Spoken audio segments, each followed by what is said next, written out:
Change করছি আর ভাবছি কি অসভ্য ছেলেরে বাবা, ভাবা যায়? দেখতে তো সাধুপুরুষ আর কথাবার্তা সব অসভ্যের গডফাদার টাইপ।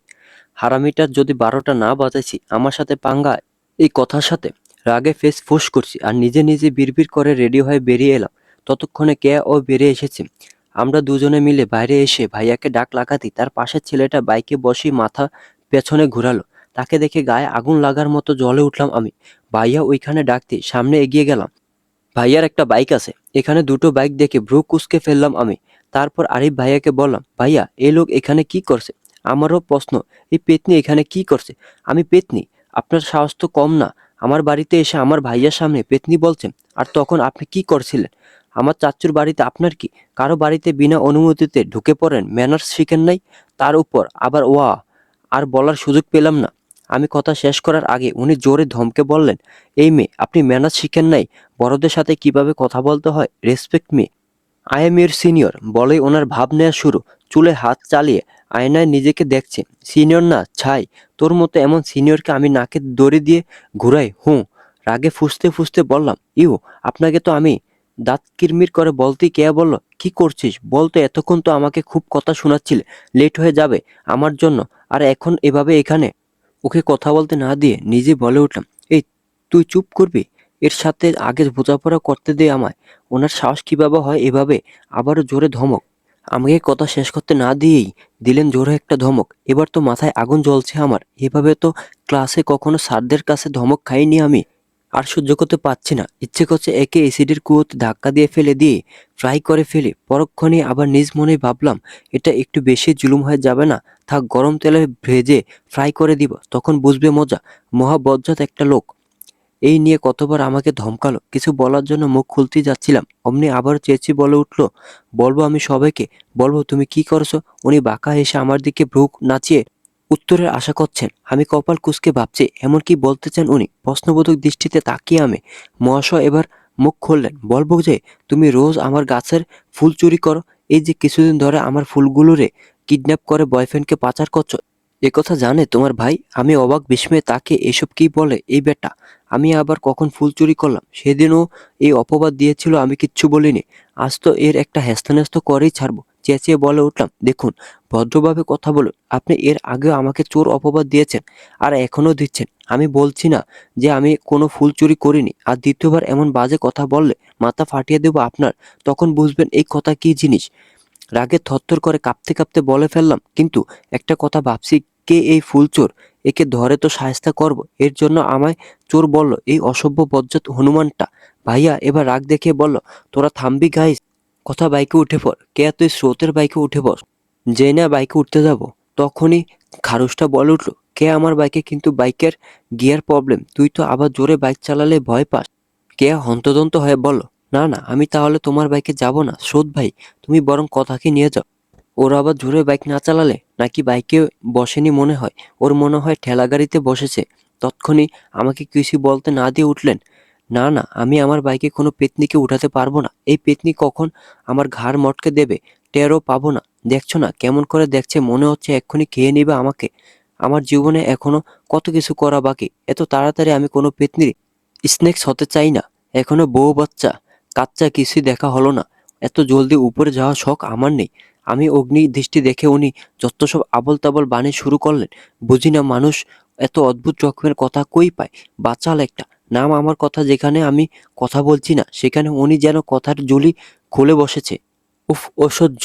একটা মানুষ এত বকবক কি করে করতে পারে? বাইক চলছে আপন গতিতে, আর আমি ওনার বাইকের পেছনে খানিকটা দূরত্ব বজায় রেখে বসেছি। বাইকের পেছনে ধরে বসেছি। এর মতো অসভ্য গায়ে পড়া মানুষকে টাচ করা তো অসম্ভব ব্যাপার। ইচ্ছে না থাকলেও ভাইয়া আর কেয়ার জোরাজুরিতে উঠতে হয়েছে। বলেছিলাম ভাইয়ার বাইকে দুজন অ্যাডজাস্ট করে বসবো, তবুও এই হনুমানটার বাইকে বসবো না। কিন্তু হাইওয়ে দিয়ে যেতে হবে বলে ভাইয়া জোর করে বসিয়ে দিল। একটু বেশি ভাবনা এই ছেলে। আর অসভ্যতা, তা তো বলার বাইরে। কথার কি ছিরি! ইচ্ছে তো করে একে তেলাপোকা স্যুপ খাইয়ে দেই, আর না হয় কচু গাছে ঝুলিয়ে দেই। বদলুক একটা। এর মধ্যে কতবার যে ব্রেক করেছে হিসেব নেই। লুচু গায়ে পড়া ছেলে একটা। আমিও কম যাই না। ঘাড়ে হাত দিয়ে বসতে বলায় একেবারে নখ বসিয়ে দিয়েছি। জানি বেশ ব্যথা পেয়েছে, কিন্তু আমার সাথে এভাবে চিপকে থাকার জন্য এটা তো মাত্র একটা ছোট্ট শাস্তি। একটা সুন্দর পরিবেশ এসে বাইক থামালো স্রোত। আমরাই আগে ছিলাম, ভাইয়া আর কে আসছে পিছনে। জায়গাটা সত্যি সুন্দর, এক কথায় মুগ্ধ করার মতো পরিবেশ। পরন্তু বিকেলে এই পরিবেশটা খুব মানিয়েছে। এদিকটায় তেমন মানুষজন নেই, নিস্তব্ধতা যেন এর সৌন্দর্য আরো বাড়িয়ে দিচ্ছে। আমি প্রাণ ভরে নিঃশ্বাস নিচ্ছি, দুহাত প্রসারিত করে। হালকা ধমকা হাওয়ায় খোলা চুলগুলো প্রাণ খুলে উড়ে চলেছে। কিছু কিছু চোখে মুখে এসে আসছে পড়ছে। ভালো লাগছে বেশ আমার। চারপাশে অনেক গাছপালা, সচরাচর শহরাঞ্চলের এমন পরিবেশ চোখে পড়ে না। গ্রামের কাছের হওয়ায় এত সুন্দর। আমরা একটা নিরিবিলি রাস্তায় এসেছি, পাশে ধানক্ষেত আর কিছুটা দূরে নদী দেখা যাচ্ছে। ধানক্ষেতের দৃশ্যটা খুবই সুন্দর, মন ভালো করার মতো। যেন চারিদিকে সবুজের সমারোহ ঘিরে রেখেছে এই প্রকৃতিকে সবুজের আচ্ছাদনে। পাশে নদীর টলমল পানি যেন এই পরিবেশটাকে আরো মুগ্ধ আর স্নিগ্ধ করছে। কেয়ারা ততক্ষণ এসে পড়েছে। আমি এখানকার পরিবেশকে উপভোগ করে ফটাফট কয়েকটা ছবি তুলে নিলাম এই স্নিগ্ধ মাখা প্রকৃতির। তারপর ছুটে গেলাম নদীর তীরে। সেখানে দাঁড়িয়ে শীতল হাওয়াটা গায়ে মাখলাম। মন প্রাণ জুড়ে প্রশান্তি বয়ে গেল যেন। সেখানে অনেকক্ষণ কাটালাম আমরা। নদীর পাড়ে হেঁটেছি, নদীর ঠান্ডা কনকনে পানি ছিটিয়েছি। ভালো লাগছিল খুব। খুব ভালো একটা সময় কাটিয়ে আমরা আবার বাইকে করে রওনা দিলাম। শহরের কাছাকাছি আসতেই আমি চেঁচিয়ে বললাম, বাইক থামাতে। আমার হঠাৎ এভাবে চেঁচিয়ে উঠাতে স্রোত খানিকটা থতমত খেয়ে গেল। তারপর রাগী কণ্ঠে বলল, এই মেয়ে, আপনি চেঁচাচ্ছেন কেন? আমি উত্তর না দিয়ে চলে গেলাম সামনের ফুচকা বিক্রেতার কাছে। গিয়ে বললাম, মামা তাড়াতাড়ি 2 প্লেট ফুচকা, খুব ঝাল করে। ততক্ষণে স্রোত কে আর আরিফ ভাইও পৌঁছে গেছে। উনি রেগে আমার হাত টেনে বলল, এই মেয়ে, এত পাগল কেন তুমি? এভাবে দৌড়ে আসার কি ছিল? আমাদের সাথে আসতে পারতে। আজ যদি কোনো অ্যাক্সিডেন্ট হতো তো কি হতো বলো? ওনার চোখে মুখে প্রচন্ড রাগ দেখতে পাচ্ছি আমি। রাগে পায়ে চোখ দুটো লাল হয়ে গেছে, কিন্তু আমি বুঝতে পারলাম না আমি করলাম কি। তাই শুধু ওনার দিকে ঢ্যাপ ঢ্যাপ করে তাকিয়ে রইলাম। কিছু বলার সুযোগও পেলাম না। তার আগে ফুচকা মামা ডেকে বলল, এই যে আপনাকে ফুচকা। আমি আর কিছু ভাবতে পারলাম না। ফুচকা দেখলে এমনি মাথা ঠিক থাকে না। বাড়িতে থেকে লুকিয়ে চুরিয়ে বেরোতে পারলেই জম্পেশ করে ফুচকা খাই আমি। কিন্তু এখানে আসার পর সবার সাথে আড্ডায় এতই মেতেছিলাম যে সে সুযোগও হয়নি। তাই একটা কেয়াকে দিয়ে আরেকটা আমি নিয়ে খাওয়া শুরু করলাম। কেয়ারটাতে বেশি ঝাল দিয়েছে বলে ও সেটা ফেরত দিতে চাইলে স্রোত সেটাকে নিয়ে গপাগপ খেয়ে নিল। ওনার চোখ রীতিমতো রক্তবর্ণ হয়ে গেছে। কেয়া আর আরিফ ভাইয়া অবাক চোখে তাকিয়ে যেন ভূত দেখছে, যার কারণ বিশ্লেষণ করার সময় আমার নেই। আমি ফুচকা খাওয়াতে মনোযোগ দিলাম। কেয়া আর আরিফ ভাইও 2 প্লেট ফুচকা কম ঝাল দিয়ে নিয়ে খেয়ে নিল। ফুচকা খাওয়ার পর আবার সেভাবেই বাড়ি ফিরে এলাম। এতক্ষণ বেশ হাসি খুশি প্রাণবন্ত ভাব থাকলো, এখন ওনার মাঝে সেটা নেই। বাইক চালানোর সময় মুখটাকে বাংলার পাঁচের মতো করে রেখেছিল, কিন্তু তাতে আমার কি কিছুই না। এভাবেই কেটে গেল 20 দিন। এর মধ্যে আমরা অনেক জায়গায় ঘুরে বেরিয়েছি। প্রায় দিনই ভাইয়া সময় করে ঘুরতে নিয়ে যেত। সাথে তার প্রাণপ্রিয় বন্ধু তো ছিলই। সেদিনের পর 2 দিন বেশ খানিকটা রেগেছিলেন উনি। প্রায় এই বাড়িতে আসতো, কিন্তু আমার সাথে কথাও বলতো না আর ঝগড়াও করতো না। বিষয়টা বেশ ভাবিয়েছে আমায়। পরক্ষণে ওসব চিন্তা মাথা থেকে ঝেড়ে ফেলেছি। 2 দিন পর যখন তার ফুল বাগানে সেই চোরকে ধরি, তখন থেকে আবার কথা বলা শুরু হয়। তবেই ঝগড়ায় বেশি করতাম আমি, উনিও তাতে পা বাড়িয়ে দিতেন। এইভাবে আবারও কথা বলা শুরু হয়। বলা যায় আমার জন্যই কেয়ার ঘোরাঘুরি হচ্ছে। কেননা শুনেছি ভাইয়া নাকি ওকে কোথাও ঘুরতে নিয়ে যায় না। কিন্তু আমার জেদের কাছে ভাইয়া কিচ্ছু না। এমনিতেও ভাইয়া আমাকে খুব ভালোবাসে, তাই কখনো কোনো কিছু জিদ করলে মানা করেনি। ভালোই কাটছে আমাদের দিন, হাসি খুশি খুনসুটি আর একগাদা ঝগড়া নিয়ে। আমি কিছুই বুঝতাম না। সবাই আমার আর স্রোতের ঝগড়া দেখে মিটিমিটি হাসতো। উনি আমার সব কাজে নাক গলাতো। আমাকে কি জ্বালানোটাই জ্বালিয়েছে। আমিও ছেড়ে দিইনি, আচ্ছা করে ধোলাই। কিন্তু হঠাৎ ওনার ব্যবহার হুট করে পরিবর্তন হয়ে যেত। আশেপাশে কাউকে না পেলে ওনার অসভ্য মার্কা কথার পেছে ফেলে আমাকে বোকা বানাতেন। আর আমি সেসব শুনে হতভম্ব হয়ে যেতাম। আজ তো একটা খাটাস লোক। আজ প্রায় মাস খানেক হবে। আমার কেন জানি আইসক্রিম খেতে খুব ইচ্ছে করছে, তাও আবার এই রাত 12টায়। সবাই গভীর ঘুমে। আরো 1 ঘন্টা আগে সবাই যে যার রুমে চলে গিয়েছে, ঘুমিয়েও গেছে। শুধু আমার চোখে ঘুম নেই। এখানে আসার পর রোজ আইসক্রিম খেয়ে একটা বাজে অভ্যাস করেছি। বাড়িতে মায়ের জন্য রোজ রোজ খাওয়া হয় না, কিন্তু এখানে তো বলার মতো কেউই নেই। কাকিমা কিছু বলে না, শুধু বলে অল্প করে খেতে, নইলে ঠান্ডা লেগে যাবে। আজ আইসক্রিম আনতে ভুলে গেছে চাচ্চু ভাইয়া। ও লেট করে বাসায় ফিরে ডিনার করে রুমে চলে গেছেন। আর আমি বেচারি আইসক্রিম না খাওয়ার শোক পালন করছি। ১ ঘন্টা যাবৎ এপাশ ওপাশ করলেও ঘুমাতে পারছি না। না, এবার খেতেই হবে আইসক্রিম, না হলে আজ আর ঘুম হবে না। একটা জিন্স আর টপস হাঁটুর নিচ অবধি পরে গলায় স্কার্ফ ঝুলিয়ে চললাম বাইরে বের হবার উদ্দেশ্যে। খালি নির্জন রাস্তায় একা আমি একটা মেয়ে নিশ্চিত মনে আনন্দ উল্লাসে হেঁটে চলেছি। এভাবে একা একা রাতে এমন নিস্তব্ধ শহরে ঘোরার খুব ইচ্ছে ছিল, কিন্তু পূরণ হয়নি। তার কারণ বাবা আমার সব আবদার রাখলো এটার ক্ষেত্রে ভুলিয়ে ভালিয়ে দ্বিতীয় কথার ছলে। যাই হোক, আজ আমি ভীষণ খুশি। একটা স্বাধীন ডানাবিহীন পাখি মনে হচ্ছে নিজেকে। আমি খোলা আকাশের নিচে এই পিচঢালা রাস্তায় একা হেঁটে চলেছি। হঠাৎ হঠাৎ দমকা হাওয়া এসে শরীর ছুঁয়ে যাচ্ছে, আর হাওয়ার প্রতিটি স্পর্শ আমি চোখ বুজে উপভোগ করছি। মনে এক শিহরণ বয়ে যাচ্ছে, মন প্রাণ শীতল করে দিচ্ছে, সতেজতায় ভরে যাচ্ছি আমি। এই প্রাণখোলা পরিবেশটাকে উপভোগ করছি আর দেখছি কোথাও আইসক্রিম শপ খোলা আছে কিনা। হঠাৎ একটা পেয়ে গেছি, সেখান থেকে আইসক্রিম কিনে আনমনে খেতে খেতে হেঁটে চলেছি ল্যাম্পপোস্টের আলোতে রাতের শহর দেখতে দেখতে। হঠাৎ করে সামনে কিছু অবয়ব দেখে থমকে গেলাম আমি। ভয়ে হাত পা থরথর করে কাঁপছে। হাত থেকে আইসক্রিমটা পড়ে গেছে, অথচ সেই খেয়াল নেই আমার। আমি বারবার শুকনো ঢোক গিলে চলেছি। ভয়ে কলিজার পানি শুকিয়ে গেছে আমার। আমি ভয়ে আড়ষ্ট হয়ে দৌড় লাগিয়ে কিছু দূর যেতেই আচমকা কারো বলিষ্ঠ দেহের সাথে বাড়ি খাই। ঘেমে নিয়ে একাকার অবস্থা আমার।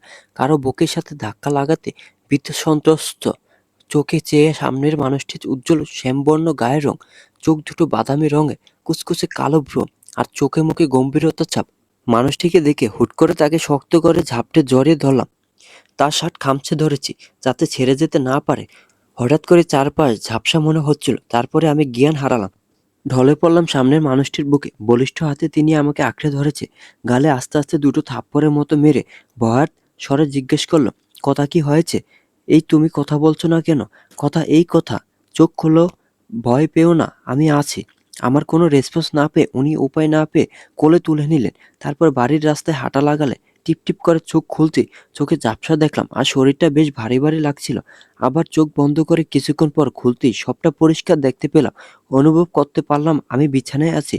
মাথার উপরে হোয়াইট পেইন্ট করা ছাদ, ঘাড় বাঁকিয়ে পাশেই দেখতে পেলাম কেয়ার বিষণ্ণতায় ভরা মুখ। ওকে খুব উদ্বিগ্ন লাগছে। তারপর আশেপাশে তাকাতে আরিফ ভাই, চাচ্চু আর কাকিমাকে দেখতে পেলাম। সবার চোখে মুখেই চিন্তার ছাপ স্পষ্ট। অদূরে স্রোত দেয়ালে পা ঠেস দিয়ে রাগী লোকে অন্যদিকে তাকিয়ে দেখে মনে হচ্ছে বেশ রেগে আছেন উনি। কিন্তু কেন রেগে আছেন, আমি এমন কি করলাম? এসব ভাবনা ঘুরপাক খাচ্ছিল, কিন্তু পরক্ষণে আমি আমার ভাবনার ইতি টানলাম। তাকে নিয়ে এত ভাবতে কেন যাব আমি? কোনো প্রয়োজন নেই এই বদ আর বাজে লোকটাকে নিয়ে ভাবার। কিন্তু তারপরে মনে পড়ল, আমি তো কাল ওনার বুকে ঢলে পড়েছিলাম রাস্তায় ওই সময়। ওভাবে তাহলে কি উনি বাসায় নিয়ে এসেছেন আমাকে? অল্প সময়ের মধ্যেই অনেক কথা ঘুরপাক খাচ্ছিল। কাকিমা এবার আমার কাছে এসে আমার হাত মুঠো করে ধরলো আর বলল, এখন কেমন লাগছে তোর মা? ভালো কাকিমা। কি দরকার ছিল এত রাতে বাইরে যাওয়ার কথা? তুই জানিস কত চিন্তা হচ্ছিল তোর জন্য যখন স্রোত তোকে নিয়ে এলো। আমরা তো ঘুমিয়েছিলাম, জানতামই না কিছু। এভাবে কাউকে কিছু না বলে এত রাতে বাইরে যাওয়া কি খুব প্রয়োজন ছিল? যদি বাজে কিছু হয়ে যেত? আর তুই এভাবে ভয় কেন পেয়েছিলি? কি হয়েছিল? তুমি থামবা। দেখছো মেয়েটা ভয় পেয়েছে। কি দরকার ওকে এভাবে জেরা করার? তার উপর সবেমাত্র জ্ঞান ফিরল ওর। একটু বসতে দাও। না শুরু করে দিয়েছো। সরি চাচ্চু, ঘুম আসছিল না, তাই হাঁটতে বেরিয়েছিলাম। রাতের শহর দেখার খুব শখ থাকলো, কখনো বের হতে পারিনি, তাই আজ বেরিয়েছিলাম। তোমরা ঘুমেছিলে তাই বিরক্ত করিনি। আমি কুকুর দেখে ভয় পেয়ে গিয়েছিলাম। মাথা নিচু করে অপরাধী কণ্ঠে বলে ফেললাম সব। শুধু আইসক্রিমের কথাটা বলিনি। এটা বললে মামলা আরো ঘেঁটে যেত, তাই ওটা না বলাই ভালো মনে হলো। এবার মুখ খুললো ভাইয়া। আমরা সবাই জানি তোর ডগ ফোবিয়া আছে, তাই তো তোকে সবসময় আগলে রাখি। আর কাল অত রাতে তুই একা বেরিয়ে গেলি, আমাকে তো বলতে পারতিস। আজ যদি স্রোত সঠিক সময় না থাকতো ওখানে, ভাবতে পারছিস কি হতো? সারা রাত তোর চিন্তায় সবাই পাগল হয়ে যাচ্ছিলাম। সকালে ডক্টর বলল তুই ভয় পেয়েছিস, আর তাই রাতে এত জ্বর এসেছিল। স্রোত বলল রাস্তায় পেয়েছে তোকে। জানিস বড় আব্বুর কানে গেলে কি হবে? ভাবতে পারছিস একটু? মানুষটা তোর জন্য জীবন দিয়ে দেয়, আর তুই তার কথাটা ভাববি না? এতটা ছেলে মানুষ কেন তুই? কথাগুলো বেশ খানিকটা রাগ নিয়েই বলল ভাইয়া। আমারও ভীষণ অপরাধী মনে হচ্ছে নিজেকে। এভাবে সবাইকে টেনশন না দিলেও পারতাম। কেন যে বেরিয়েছিলাম, নিজেকে নিজেরই কুপ করে বকতে ইচ্ছে করছে। সব দোষ এই কুকুরটার। কি দরকার ছিল আমার সামনে আসার? শুধু ভয় পাই বলে না হলে দেখিয়ে দিতাম আমি কি চিজ। কিন্তু ওটাকে দূর থেকে দেখলেই প্রাণ বেড়ে যাওয়ার উপক্রম হয় আমার। একথা সত্যি যে সবাই আমাকে আগলে রাখে, একা কোথাও ছাড়ে না। আমি জানি সবাই আমাকে খুব ভালোবাসে, তাই আমার ভুলে বকাঝকা করার অধিকারটাও তাদের আছে। আমি এবার মাথা নিচু রেখেই কান ধরে নিম্ন স্বরে বললাম, সরি ভাইয়া, ভুল হয়ে গেছে, আর হবে না, প্লিজ আব্বুকে কিছু বলো না, তাহলে খুব চিন্তা করবে। এর মাঝে বারবার আমি কেয়াকে দেখছি ও চুপচাপ বসে আছে, কিচ্ছুটি বলছে না। বুঝতে পারছি না এটা জলোচ্ছ্বাসের পূর্ববর্তী শান্তি, এখনই ঝড় আসবে আর সে ঝড়ে আমাকে উড়িয়ে নিয়ে যাবে। কে এমনিতে শান্তশিষ্ট আর চুপচাপ হলেও আমাকে নিয়ে খুব সিরিয়াস। আমি এবার ঢোক গিলে দেখে নিলাম ওকে, ওর কোনো ভাবান্তর নেই, ও নিজের মতো করে বসে আছে। আচ্ছা আচ্ছা হয়েছে, এবার ওকে একটু রেস্ট করতে দাও। কেয়া তুই বস। চলো বাবা কিছু খেয়ে নিবে, কাল সারা রাত আমাদের সাথে তুমিও জেগেছিলে, এখন চলো একটু ফ্রেশ হয়ে নাও আর আমাদের সাথে নাস্তা করে নাও। বলেই কাকিমা চলে গেলেন। সাথে বাকিরাও। উনি কিছু বললেন না, শুধু অগ্নিদৃষ্টি নিক্ষেপ করলেন আমার দিকে, তারপর হনহনে চলে গেলেন। আমি এবার ভালো করে উঠে বসলাম, একটু এগিয়ে গেলাম কেয়ার দিকে, তারপর কান ধরে বললাম, সরি জানু, আর হবে না, প্লিজ মাফ করে দে। কেন আমি মাফ করার কে? আমি কে হই তোর? আমার জন্য কোনো চিন্তা আছে তোর? যদি আমাকে নিয়ে ভাবতিস তবে একা একা চলে যেতি না। ও চোখ ছলছল করছে, যেন খুব কষ্ট পেয়েছে এই কাজে। আমি এবার ওকে জড়িয়ে ধরলাম, তারপরে বললাম, সরি কলিজেটা, আর এরকম হবে না, প্লিজ কাঁদিস না তুই। কাঁদলে কিন্তু এখন আমি কান্না করে দিব, আর আমার কান্না তুই থামাতেও পারবি না বলে দিলাম। কেঁদে কেঁদে একদম সমুদ্র বানিয়ে ফেলবো বলে রাখলাম। হয়েছে হয়েছে, আর কাঁদতে হবে না। তুই জানিস তোর চোখের জল আমাদের কারো সহ্য হয় না। চল ফ্রেশ হবি, আমি তোর খাবার আনছি। ওষুধ খেতে হবে তো নাকি? কাল যা জ্বর হয়েছিল তোর, আমরা সবাই খুব ভয় পেয়েছিলাম। স্রোত ভাইয়া তো ভোরের আলো ফুটতে বাড়ি থেকে গিয়ে ডক্টরকে ঘুম থেকে তুলে এনেছে। ওর কথায় ভ্রু কুঞ্চিত হলো আমার। আমার জন্য উনি এসব করেছেন। আবার কাল সারা রাত জেগেও ছিলেন। কাল ওভাবে রাস্তা থেকে বাড়িতে এনেছেন, এসব কেন করেছেন উনি?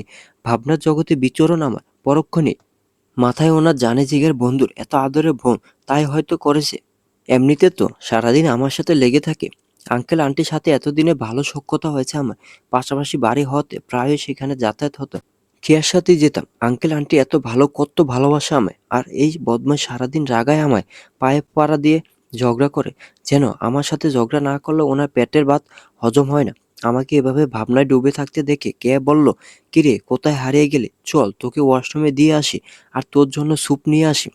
আচ্ছা সাথে আর কি খাবি বল, আমি নিজের হাতে বানাবো। আমি কিছু না ভেবে বললাম, আজ তোর পছন্দের খাবার দিয়ে ব্রেকফাস্ট করব দুজন একসাথে। ও মুচকি এসে আমাকে ওয়াশরুমে দিয়ে চলে গেল। শরীরটা বেশ খানিকটা দুর্বল লাগছে। যাই হোক, ফ্রেশ হয়ে নিয়ে আগে হঠাৎই স্রোতের কথা মনে পড়ে গেল। আয়নায় নিজেকে কেমন অন্যরকম একটা অনুভূতি হচ্ছে, বুঝতে পারছি না আমি। যাই ভাবনা থেকে বেরিয়ে মুখ মুছতে মুছতে শাওয়ার করে বের হচ্ছিলাম, আর তখনই পথে একটা খাম্বা পড়ল। আরে আজব তো, এখানে খাম্বা কোত্থেকে আসবে? পরে মুখ তুলে তাকে দেখে ওই বদমাশ বিলাইটা দাঁড়িয়ে আমার সামনে, তাও আবার ওয়াশরুমের ভিতর। মাথাটা পুরোই গরম হয়ে গেল আমার। দাঁত চেপে ছোট ছোট চোখে বললাম, এই যে মিস্টার, এটা কোন ধরনের ম্যানার্স? আপনি যখন তখন হুটহাট যার তার ওয়াশরুমে ঢুকে পড়েন, এত অসভ্য কেন আপনি? বলতে পারেন। উনি কিচ্ছু না বলে এগোতে থাকলেন। আমার কপালে ভাঁজ পড়ল। এ লোকের চাহনি আর এভাবে আগানো একদমই ঠিক লাগছে না আমার। এমনিতে চরিত্রে দোষ আছে এর, লুচু ছেলে একটা। আমার ভাবনার মাঝে উনি একদম আমার কাছে এসে দাঁড়িয়ে আছেন। ভাবনা থেকে বেরিয়ে সামনে তাকাতেই দেখতে পেলাম উনি একদম আমার কাছাকাছি এসে পড়েছে।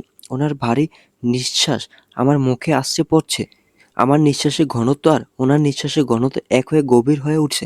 আমি এবার শুকনো ঢোক গিলে বললাম, আপনি এখানে কি করছেন? আমার এত কাছে কেন এসেছেন? সরে দাঁড়ান বলছি। আমি না না হলে চেঁচাবো বলে দিচ্ছি। আমার ভয়ার্ত চেহারা দেখে উনি বেশ মজা পাচ্ছেন বুঝতে পারছি। এত রাতে বাইরে যাওয়ার সাহস কেন দেখিয়েছ? খুব সাহস হয়েছে না তোমার? এর শাস্তি তো পেতেই হবে তোমাকে। দাঁতে দাঁত চেপে রাগী স্বরের ওনার ঠেট আমার অন্তর আত্ম কাঁপিয়ে দিচ্ছে। আগে কখনো কারো সাহস হয়নি এভাবে আমাকে ঠেট দেওয়ার। আর আমি কাউকে ভয়ও পাই না, তবে ওনাকে কেন ভয় করছে আমার। ভয়ে ঢোক গিলে বললাম, কি শাস্তি? আর আপনি কেন আমার শাস্তি দিবেন? বারে, এতটা রাস্তা আমার কোলে করে এসেছেন, আমাকে এতটা টেনশন দিয়েছেন, তার জন্য শাস্তি আর উপহার দুটি দিতে হবে? পারবো না, আপনাকে বলিনি আমাকে আনতে। এখন তো বলবেন। আর কাল যে আমার কোলে চড়ে আসলেন, তার বেলা ছাড়তেই তো চাইছিলেন না, শক্ত করে আঁকড়ে ধরেছিলেন আমার শার্ট। এই দেখুন ইস্ত্রি করা শার্টটাকে কিভাবে আহত করেছেন আপনি। দেখুন, ফালতু কথা বলবেন না একদম, আমি কিচ্ছু করি নাই বলে মুখ ঘুরিয়ে দাঁড়ালাম। উনি হুট করেই আমার কোমর চেপে ধরলেন। ওনার এমন কাজে আমি হতবাক। বড় বড় চোখে তাকিয়ে ওনার দিকে। ওনার মতিগতি ঠিক লাগছে না। আমি এবার নিজেকে ছাড়াতে ওনাকে ধাক্কাতে লাগলাম। উনি বললেন, এই পিচ্চি, এত নড়াচড়া করো কেন? কি আমি পিচ্ছি? আপনি আমাকে পিচ্ছি বললেন? বললাম। পিচ্ছিকে পিচ্ছি বলবো না তো কি ওল্ড লেডি বলবো? তবে সেটা বলা যায় কারণ তুমি বুড়ো হয়ে যাচ্ছ। কদিন পর একটা ক্রিকেট টিম জন্ম দিবে তুমি। বলেই হো হো করে হাসলাম। আর আমি বোকার মতো চেয়ে আছি। কি বলছে এই লোক? সব যেন মাথার এক হাত উপর দিয়ে গেল।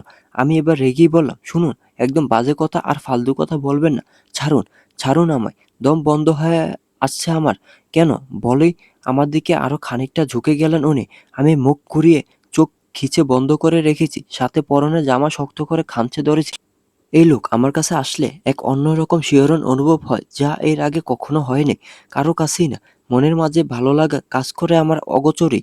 আমায় ওইভাবে দেখে ওনার ঠোঁটে তৃপ্তির হাসি ফুটে উঠল, যা আমার অগোচরেই রয়ে গেল।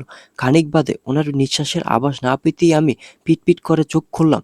উনি দরজার কাছে দুষ্টু হেসে বললেন, তুমি সত্যিই পিচ্ছি, পুচকি একটা, বলে চলে গেলেন। আমি আনমনে হাসলাম। হুট করে আবারও দৌড়ে এসে গালে আলতো করে ঠোঁট চোয়ালেন আমার। তারপরেই বেরিয়ে গেলেন। আমি শুধু বড় বড় চোখের অবাকের চরম পর্যায়ে অবস্থানে এক্সপ্রেশন নিয়ে দাঁড়িয়ে। মনে হচ্ছে সব যেন থমকে গেছে। আমার হাত আচমকাই আমার গাল ছুঁয়ে দিল। ওনার ঠোঁটের আলতো ছোঁয়া মনের মাঝে নাম না জানা এক অনুভূতি জন্ম দিল। আমি শুধু শিহরিত সাথে একরাশ ভালো লাগারা এসে ভর করলো আমার মাঝে। হঠাৎ পাশে কারো অস্তিত্ব অনুভব হতেই ধ্যান ভাঙলো আমার। এই অনুভূতি আমার খুব চেনা। শুধু সে মানুষের উপস্থিতিতেই এমন অনুভব হয় আমার। চট করে ঘাড় বাঁকিয়ে পাশে তাকাতেই বলিষ্ঠ কারো উপস্থিতি টের পেলাম। সে আমার পাশেই খানিকটা দূরত্ব বজায় রেখে বসেছে। আমার মনের মনে কোটরে আগেই তার অস্তিত্ব জানা দিয়েছে। আমি মৌনতা বজায় রেখে সামনের দিকে তাকালাম। এখন সাঁঝের বেলা, আলোর অস্তিত্ব মুছে অন্ধকারকে বরণ করে নিবে সময়। এখন সূর্যাস্তের অন্তিম সময়। আমার পাশে বলা বলিষ্ঠ দেহের অধিকারী মানুষটি এক ধ্যানে সে সূর্যাস্তের দৃশ্য উপভোগ করাতে মশগুল। আমি সেদিক পানে তাকিয়ে ধীরে ধীরে পুরো সূর্য অস্ত গেল। চারপাশে আঁধারের ঘনঘাটটা ছড়িয়ে পড়তে লাগলো, কিন্তু কৃত্রিম আলোর জোরে আঁধার যেন হার মানল। আশেপাশে দোকান, ক্যাফে, রেস্টুরেন্টগুলোতে আলো জ্বেলে দেওয়া হয়েছে, রাস্তার ল্যাম্পপোস্টও জ্বলছে। আমি নিশ্চুপ সেভাবে বসে থেকে আমার দিকে না ঘুরে অনেক বললেন, এভাবে এখানে বসে আছেন যে? কারো অপেক্ষা করছিলেন? আমার অপেক্ষার পর শেষ মিস্টার ফয়সাল। অপেক্ষা করার মতো জীবনে কেউ নেই, আর না এখন কারো প্রয়োজন আছে। তাই কারোর জন্য অপেক্ষা করার প্রশ্নই উঠে না।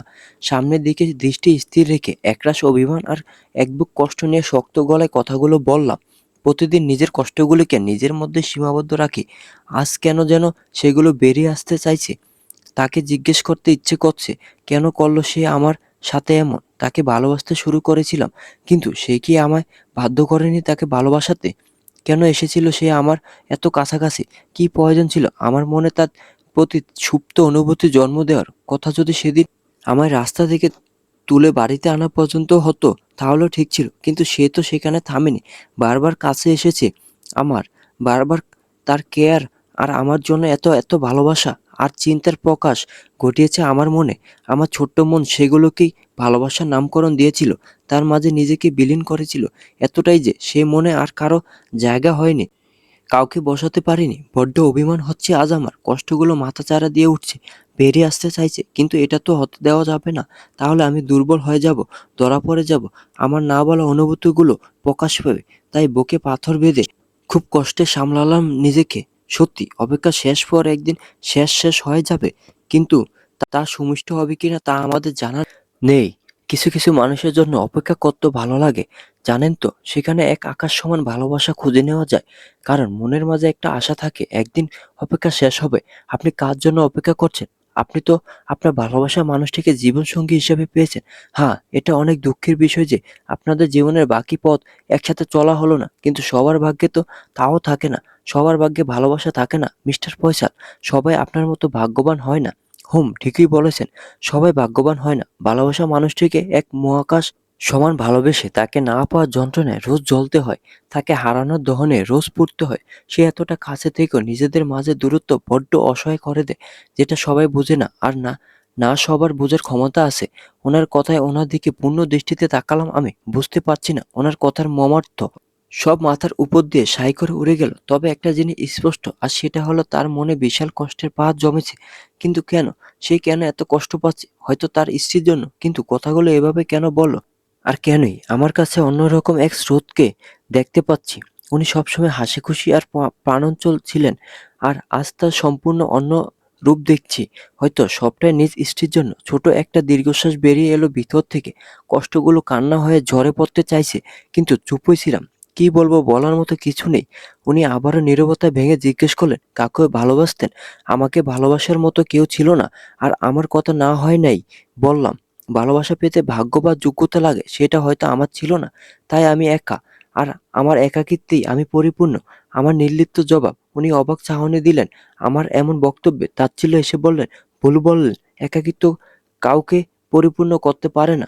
ভালোবাসা মানুষকে পরিপূর্ণ করে। আর আপনার মতো একটা কিউট ইনোসেন্ট পাগলাটে মেয়েকে কে ভালোবাসবে না? আপনাকে যে ভালোবাসবে না, সে ভালোবাসার মানেই বোঝে না। আর তাহলে আপনি হয়তো তার ভালোবাসা বুঝতে পারেননি। বুঝলে হয়তো সবটা অন্যরকমই হতো। ভালোবাসা শুধু আঘাত, কষ্ট আর এক পৃথিবীর সমান যন্ত্রণা দিতে জানে। তাই ওসব প্রাণঘাতী অসুখ থেকে নিজেকে দূরে সরিয়ে রেখেছি। ভালোবাসা শুধু মানুষকে কষ্ট, আঘাত আর যন্ত্রণা দেয় না, এক সীমাহীন সুখের মুহূর্ত দেয়। নাম না জানা কিছু অনুভূতি দেয়। সারা জীবন মনের ঘরে লুকিয়ে রাখার মতো কিছু স্মৃতি দেয়। আর এক মহাকাশ সমান ভালোবাসা দেয়। আগলে রাখে, যত্নে রাখে, সম্মান দেয়। ভালোবাসার যোগ্যতা যাচাই করা হয় না। সেটা তো মনের ব্যাপার। আর মনের উপর কারো হাত থাকে না। ওনার মুখ থেকে এসব ভালোবাসার কথা শুনে চোখ ফেটে জল যেন বেরিয়ে আসবে। তাই এখানে থাকা অসম্ভব। ওনার এসব ভালোবাসার সংজ্ঞা শোনার বিন্দুমাত্র ইচ্ছে নেই। আমায় এই মরণ ব্যাধিতে আক্রান্ত করে। উনি তো দিব্যি নিজের ভালোবাসা মানুষটির সাথে সুখের সময় পার করেছেন। আজ কেন জানি না ভীষণ রাগ হচ্ছে ওনার উপর। আগে কখনো এমন হয়নি। সেদিনও নয়, যেদিন আমি আমার মনের সুপ্ত অনুভূতিগুলোকে ওনার কাছে প্রকাশ করতে গিয়ে এক পৃথিবীর সমান হতাশা আর এক বুক যন্ত্রণা হৃদয়ে বহন করে ফিরে এসেছিলাম। খুব কেঁদেছিলাম সেদিন। খুব করে কেঁদেছিলাম। কিন্তু কাউকে জানতে দেইনি আমার মনের কথা। তারপরের দিন সকালে সবাইকে ঘুমিয়ে রেখে শুধু একটা চিরকুট লিখে চলে এসেছিলাম। বাড়িতে এসে পরে শুধু চোখের জল বিসর্জন দিয়েছি আর ভেবেছি, কেন, কেন উনি আমায় একটু ভালোবাসতে পারল না? যদি ভালো নাই বাসবে, তবে কেন আমার মনে ভালোবাসা অনুভূতির সঞ্চার করেছিল?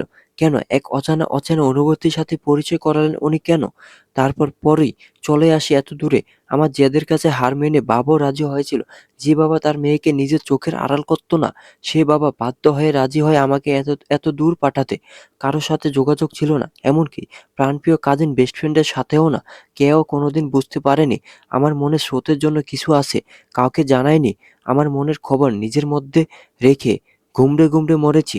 আর পারলাম না থাকতে। তাই সেখান থেকে কিছু না বলে উঠে চলে এলাম। স্রোত ছলছল দৃষ্টিতে বেশ খানিকটা কষ্ট আর কিছু না বলা অনুভূতিকে নিজের মাঝে চেপে কষ্টে ভরা ছাউনিতে শুধু দেখে গেল তার প্রেয়সীকে। আমি তোমাকে বাড়িতে পৌঁছে দেই। কথাটি কর্ণকুহরে পৌঁছতেই পা থেমে গেল আমার। আর আমাকে উনি তুমি বলে রেখেছেন। বুকের ভেতরটা খা খা করছে। গলা শুকিয়ে যাচ্ছে আমার। ওনার মুখে তুমি শব্দটা শুনলেই কেমন এক অনুভূতি হয় আমার ভেতরে। যেন ওনার থেকে বেশি সুমিষ্ট স্বরে কেউ তুমি বলে ডাকতেই পারে না। অনেক রাত হয়েছে। একা কি করে যাবে? তোমার তো ডগ ফোবিয়া আছে। মনে নেই সেবার কি হয়েছিল? অবদ্ধ অশ্রুকণাগুলো আর বাদ মানল না, গড়িয়ে পড়ল গাল বেয়ে। না, এই অশ্রু ওনাকে দেখানো যাবে না। তাই কোনো মতে ভেজা গলায় বলে উঠলাম, নো, না, প্রয়োজন নেই। আমি রিক্সা নিয়ে চলে যাব। তারপর রিক্সা ডেকে চলে এলাম। স্রোত সেখানে ঠায় দাঁড়িয়ে রইল। এতদিন পর প্রেয়সীর দেখা মিলল। মনের কথা আর বলা হলো না। হয়তো আর হবেও না। এখন না জানিয়ে কি করবে। সে কি মেনে নেবে তাকে, নাকি ফিরিয়ে দেবে? ওর প্রত্যেকটি শব্দ যন্ত্রণা মিশ্রিত ছিল। কেন এত কষ্ট ওর? কিসের এত কষ্ট? কাকে ভালোবেসে ঠকেছে হয়তো। নয়তো কেন এত বদলে যাবে? ও কেন এত পরিবর্তন? এই হাসিখুশি মেয়েটাকে এভাবে গুমড়ে গুমড়ে কষ্ট পেতে দেখছে যে ভীষণ কষ্ট হচ্ছে ওর। নিজের উপর ভীষণ রাগ হচ্ছে। কেন ও ওর মনের কথাগুলো ব্যক্ত করার সময় পেল না? কেন কথা ওকে সময় দিল না? কেন ও ওর ফিরে আসার আগে সবটা ব্যক্ত করলো না? ওর মনের অব্যক্ত অনুভূতি যা শুধু ওর প্রিয়ার জন্য ছিল। কষ্ট যন্ত্রণা সহ্য করতে না পেরে জোরে চিৎকার করে মাটিতে বসে পড়ল ও। খুব কষ্ট হচ্ছে ওর। যে মানুষটাকে ও এতটা ভালোবাসে, তার কষ্ট সহ্য হচ্ছে না ওর। এই ৭ বছরের দূরত্ব সহ্য করেছে। নিজের স্ত্রীকে তার প্রাপ্য ভালোবাসাটুকু দিতে পারেনি। শুধুমাত্র ওর জন্য, এই অবুঝ মেয়েটার জন্য, এই নিষ্পাপ পিচ্চির জন্য, যার মনের মাঝে শুধুই আছে রাগ, জেদ আর ভালোবাসা। সবাইকে খুব ভালোবাসতে পারে ও। আমি না হয় নিজের ভালোবাসা নাই পেতাম, ও ওর ভালোবাসাকে কেন পেল না? তাতেও আমি খুশি হতাম। বাড়িতে এসে শাওয়ার সেরে বসে পড়লাম। আজ কাঁদবো, খুব করে কাঁদবো। আর পাচ্ছি না এই কষ্ট বয়ে বেড়াতে।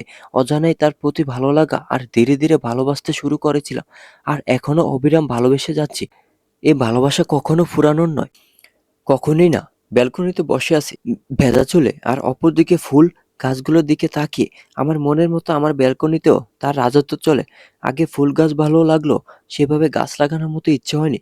আলসেমি যাকে বলে, কিন্তু স্কুলের বাচ্চারা সারাদিনের বাকিটা সময় ওদের সাথেই কাটে। স্নোতের পছন্দের সব ফুলের গাছ লাগিয়েছে। গাছগুলোকে দেখে আনমনে মুচকি হাসলাম। মনে পড়ে গেল সেদিনের কথা, যেদিন স্রোত আমার রাতে বাইরে বের হওয়ার দুঃসাহস দেখানোতে ওনার পুরো বাগান আমায় একা পরিষ্কার করার শাস্তি দিয়েছিল। সেদিন সকাল সকাল ছাদে চলে যাই আমি। প্রথম দিনের মতো আজও সবাই ঘুমিয়ে ছাদ টপকে উপাসের ছাদ অর্থাৎ স্রোতের মিনি গার্ডেনে চলে যাই, যেখানে অনেক অনেক সুন্দর সুন্দর ফুলের চারা আছে। হঠাৎ একটু এগোতেই একটা কাউকে দেখতে পাই লুকিয়ে চুরিয়ে ফুল তুলছে। অনেক রকমের ফুল আর ঘাস ফুল দিয়ে সে তোড়া বানাচ্ছে। পিছন থেকে খপ করে ধরে ফেলে। ও ভয়ে ভয়ে পেছনে ফিরতে আমি অবাক। খানিকটা রাগ নিয়ে বলে উঠি, তুই কি করছিস রাফি? কিচ্ছু না। তুই ফুল চুরি করছিস কেন? ও ঠোঁট উল্টে বলল, তুমি প্লিজ কাউকে কিছু বলো না, প্লিজ। কাঁদো কাঁদো স্বরে বলতেই বললাম, কাউকে কিছু বলবো না, তার আগে বল ফুল কেন নিচ্ছিস? ও মুখে লাজুকতা ছাপ এনে বলল, আমার গফের জন্য। আমি শুনে বিষম খেলাম। কি বলে এই ছেলে? এই বয়সে নাকি ওর গফ আছে? তাহলে আমি কি এতদিন মাছি মারলাম? একটা পোলাও তো পড়াইতে পারতাম নাকি? সরু চোখে কপট রাগ দেখিয়ে বললাম, তোর গফ আছে মানে কি? এই তোর বয়স কত রে? কেন আপু 12? আমি এবার সন্ধিয়ান চোখে বললাম, তোর গফের বয়স কত রে? ও মিষ্টি এসে বলল, কত আবার? 7। বিস্ময়ে চোখ কপালে উঠে গেল আমার। হায় আল্লাহ, এই পোলা কি কয়? এই বয়সে এই প্রেম করে? হে খোদা, আমারে উঠায় নাও। আপনি ওর ফুল খুব পছন্দ, তাই রোজ সকালে স্কুল গিয়ে ওকে ফুল দিই। তুমি কিন্তু স্রোত ভাইয়াকে বলো না, আমায় ধরতে পারলে উদুম কেলাবে। বলে ও দিল ভোঁদড়। আমি হেসে কুটি কুটি, আহা কি প্রেম! গপকে ইমপ্রেস করতে ফুল দেয়া হচ্ছে। আমি এবার আলতো হাতে ফুলগুলোকে নেড়ে দিচ্ছি আর ভাবছি, আমাকে কেন এভাবে কেউ প্রপোজ করে না? ইস, কবে আসবে সে আর এভাবে আমাকে তাজা ফুলের মালা পরিয়ে দিবে, ফুলের গহনায় সাজিয়ে দিবে আমায়। কথাগুলো আনমনে বলতে চলেছি, কিন্তু কেউ যে আড়াল থেকে তা শুনছে তা আমার জানা। আমার এমন হৃদয়ঘাতক কথা শুনে সে দেয়ালের সাথে ঠেস দিয়ে দাঁড়িয়ে ঠোঁটে আঙুল দিয়ে ঠোঁট চেপে হাসছে। হুট করে কারো কোমর চেপে ধরার ফলে ভড়কে যাই আমি। তারপর পিছনে ঘুরতে সে কোমর চেপে আরো কাছে এনে বলল, আজ এ চোরনিকে ছাড়ছি না। রোজ রোজ আমার গাছের ফুল ছেঁড়া, আজ তোমার একদিন কি আমার একদিন। বলে আমার দিকে আরো খানিকটা ঝুঁকে গেলেন উনি। আমার দুহাত ওনার বুকের উপর। উনি ঝুঁকতেই আমি চোখ খিচে বন্ধ করে মাথা খানিকটা পিছিয়ে নিলাম। উনি ঠোঁট কামড়ে হাসলেন। এই ভয়মাখা মুখটাই তো তাকে এতটা কাছে টানে, প্রতিনিয়ত টানে।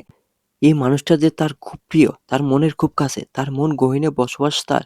কিন্তু যতদিন না সে তার প্রিয়কে নিজের মনে কথা বলবে, ততদিন সে এমন কিছুই করবে না। চোখ খুলতে নিজেকে স্রোতের থেকে দূরে পেলাম।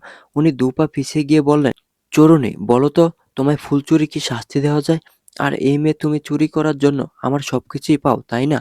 কোনো কিছু আর অবশিষ্ট রাখবা না, সব চুরি করে নিবা। ওনার এই চুরির অপবাদ আর মেনে নেওয়া যাচ্ছে না। আজই আঙ্কেল আন্টিকে বলবো একে আচ্ছা করে বকা দিতে। কি হলো বলো, চুরি করার জন্য আমার জিনিসই পাও? রাগ হচ্ছে যাকে বলে, অসম্ভব ভয়ঙ্কর রাগ। ইচ্ছে করছে আমার রাগের আগুনে একে পুড়িয়ে গ্রিল বানিয়ে দেই। আমি আপনার কোনো কিছুই চুরি করিনি, চুরি তো অন্য কেউ করেছে। আর আমি তাকে ধরেছি। তাহলে বলো কে সে? নাম বলতে পারবো না, প্রমিস করেছি, কিন্তু সে বলেছে আর আসবে না। তুমি চোরকে ছেড়ে দিয়েছো, কিন্তু আমি তো তোমাকে ছাড়ছি না পাখি। মনের খাঁচায় বন্দি করে রাখবো, কখনো যেতে দেবো না। সবচেয়ে দামি জিনিসটা তো চুরি করেই নিয়েছো, তাই আমার কাছে তুমি অপরাধী, শাস্তি তো পেতেই হবে। ওনার কথা কিছুই বুঝলাম না আমি। সব মাথার এক হাত উপর দিয়ে গেল বোধহয়। কি বলল উনি? এমন কি দামি জিনিস ওনার যেটা আমি চুরি করেছি? আর আমি তো সেটা চুরি করিনি। করতেই বা কেন যাব? মাথা আমার ভনভন করে ঘুরছে। উফ! কি কনফিউশন সবকিছু। বিরক্তি বোধ করছি আমি ওনার এসব আজব কথায়। কি অদ্ভুত মানুষ এই লোক। এত আজগুবি কথা কই পায়? আজব! আমি চুরি করিনি, আর আমি কোনো শাস্তি ভোগ করব না বলেই হনহনিয়ে চলে আসছিলাম। এমনি হাত টেনে দেয়ালে মিশে দেয়ালে দুহাতের মাঝে আবদ্ধ করে দাঁড়িয়ে আছে আরামসে। আমি ঘাবড়ে হঠাৎ আক্রমণে, আজ তো তোমাকে শাস্তি পেতেই হবে। এত বড় অপরাধের বলেই আমার কাছে মুখ এগিয়ে আনলেন। আমি ঠোঁট চেপে মুখ খিচে বন্ধ করে রেখেছি। আচমকাই বাতাসের অনুভব হলো কিছুটা উষ্ণ হাওয়া। আমার কপালের সামনে ছোট ছোট চুলগুলি ফু দিয়ে উড়িয়ে দিলেন উনি। তারপর আমি চোখ মেলে তাকাতেই খিলখিল করে হেসে উঠলেন। আটকে গেলাম আমি ওনার ওই বাঁকা দাঁতের হাসিতে। কি অপরূপ সুন্দর লাগে ওনাকে হাসলে। এভাবে হাসতে আজ এই প্রথম দেখলাম। ওনার ঠোঁটের কোণে সর্বদা মুচকি হাসি বিদ্যমান থাকে, আর আমার কাছে মনে হয় এই বোধহয় পৃথিবীর শ্রেষ্ঠ হাসি। সবচেয়ে সুন্দর লাগে ওই হাসি, চোখ ফেরাতে পারি না, আটকে যাই। উনি এবার আমার নাক টেনে বললেন, তুমি সত্যি একটা পিচ্চি, তোমার এই ভয়ার্ত মুখটা খুব করে টানে আমায়। বলি আবারও কোমর আঁকড়ে ধরলেন। আমি একবার কোমরে রাখা ওনার হাত আর একবার ওনার মুখের দিকে তাকালাম। এমনি ওনাকে নিয়ে বেশ কিছুদিন ধরে অদ্ভুত অনুভূতি হচ্ছে, তার উপর কিনা আবার উনি এভাবে চেপে ধরে রেখেছেন। উনি কি বোঝেন না এভাবে আমার কাছে আসলে আমার বেশ অস্বস্তি হয়, দম বন্ধ হওয়ার উপক্রম হয়, নিঃশ্বাস আটকে আসে। কেন বুঝেন না তিনি? অস্বস্তি কাটাতে তাকে ধাক্কা দিয়ে সরিয়ে দিলাম। ইস, এখন একটু নিঃশ্বাস নিতে পারছি। এতক্ষণ মনে হচ্ছিল দম বন্ধ হয়ে মারা পড়বো আমি। যেই না চলে আসবো অমনি উনি হাতের কবজি চেপে ধরে বললেন, কোথায় যাচ্ছ পাখি? কাজে লেগে পড়ো। আমার পুরো বাগান আজ তুমি পরিষ্কার করবে, এটাই তোমার শাস্তি। আমি বড়সড় চোখ করে তাকালাম, সাথে বিস্ময়ের চরম সীমায় দাঁড়িয়ে। আরে আমি কেন শাস্তি পাবো? কি করেছি আমি?